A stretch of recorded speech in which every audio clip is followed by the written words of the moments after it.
আসসালামু আলাইকুম বন্ধুরা, স্বাগত জানাচ্ছি সার্বিয়া সম্পর্কে নতুন আরেকটি ভিডিওতে। সার্বিয়ার ভিসা কার্যক্রম বর্তমান স্মুথলি চলছে এবং সেই সাথে যারা নতুন করে সার্বিয়ার ওয়ার্ক পারমিট পাচ্ছেন, কিন্তু একটি প্রবলেম যেটি দেখা যাচ্ছে সেটি হচ্ছে তাদের এই ওয়ার্ক পারমিটগুলো অনলাইন অ্যাপ্রুভাল হচ্ছে না। কারো কারো দেখা যাচ্ছে ১ মাস, কারো ২ মাস, এমনকি কারো কারো ৩ মাস হয়ে যাচ্ছে, কিন্তু তাদের এই ওয়ার্ক পারমিটগুলো অনলাইন অ্যাপ্রুভাল হচ্ছে না।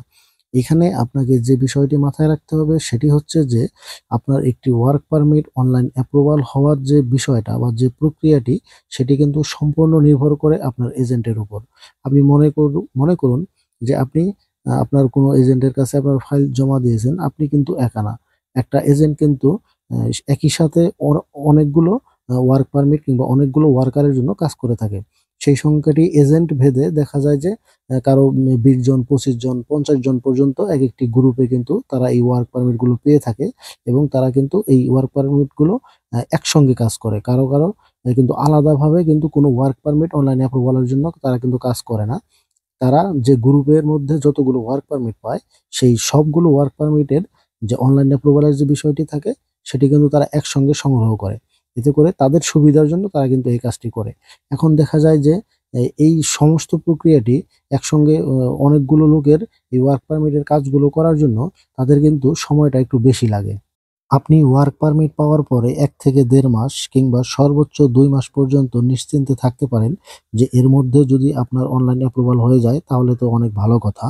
এবং যদি কোনো কারণবশত আপনার ওয়ার্ক পারমিটে ৩ মাস পার হয়ে যায়, এর মধ্যে যদি আপনার ওয়ার্ক পারমিটটি অনলাইন অ্যাপ্রুভাল না হয়, তাহলে কিন্তু আপনি যে ঝামেলাটির মধ্যে পড়তে পারেন সেটি হচ্ছে যে এরপরে আপনার এই ওয়ার্ক পারমিটটি আর অনলাইন অ্যাপ্রুভাল হওয়ার তেমন কোনো চান্স থাকে না।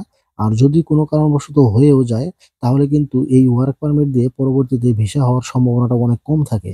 কারণ একটি অ্যাম্বাসিডর যখন দেখে যে একটি ওয়ার্ক পারমিট ৩ মাস পার হয়ে গিয়েছে, কিন্তু তারপরে সেটি অনলাইন অ্যাপ্রুভাল হয়েছে। তখন কিন্তু এই ওয়ার্ক পারমিটটিতে তারা ভিসা দেওয়ার জন্য গড়িমসি করে এবং এই ওয়ার্ক পারমিটে তখন তারা ভিসা নাও দিতে পারে। এরকমও রেকর্ড কিন্তু ইতিপূর্বে দেখা গিয়েছে। এজন্য আপনাকে যে সতর্কতাটা অবলম্বন করতে হবে, সেটি হচ্ছে যে আপনি ওয়ার্ক পারমিট পাওয়ার পরে এই বিষয়টা নিয়ে অবশ্যই এজেন্সির সাথে কথা বলবেন যে, "ভাই, আমার ওয়ার্ক পারমিট আমি পেয়েছি। আপনার গ্রুপে কতজন আছে সেটি আমার দেখার বিষয় নেই। আপনি আমার ওয়ার্ক পারমিটটি যত দ্রুত সম্ভব আমাকে অনলাইন অ্যাপ্রুভাল করে দিতে হবে।" এই বিষয়টা নিয়ে তার সঙ্গে আপনাকে খোলামেলাভাবে কথা বলতে হবে। কোনো গ্রুপের অপেক্ষায় আপনি থাকবেন না। এভাবে আপনি তাকে স্পষ্টভাবে জানিয়ে দিবেন যে, "আমি কোনো গ্রুপের অপেক্ষায় থাকতে পারব না। আপনার কতজন লোক আছে সেটি আমি দেখতে চাই না।